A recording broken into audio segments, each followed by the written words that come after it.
We are continuing with our series where we're dealing with pride, but before I continue with pride, I just want to list all the 7 deadly sins that are listed in God Desiring website. This is the website that is led by John Piper. The first sin is pride, the second one is envy, the third one is anger, and the fourth one is greed. The fifth one is sloth, and the seventh one is gluttony, and the last one is lust. These are the 7 deadly sins that we are going to deal with in the next coming few weeks, and today we are dealing with pride.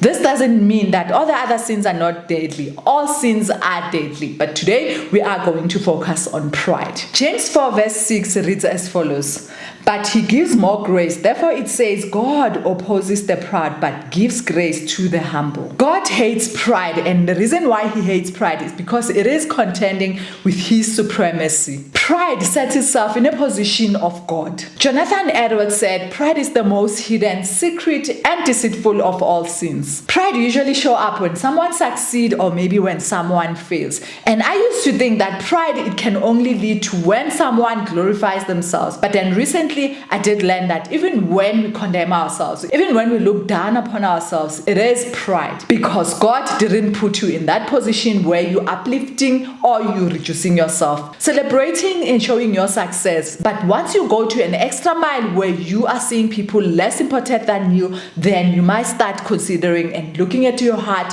to see if you do not have pride. This is what we see in churches where there are certain people who will sit in front because they are dressed nice.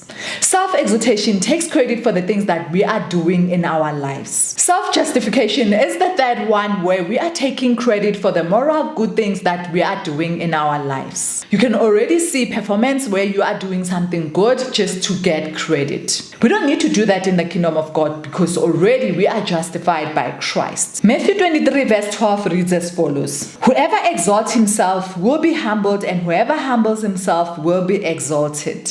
God is the only one who is supposed to exalt us. We do not need to exalt ourselves.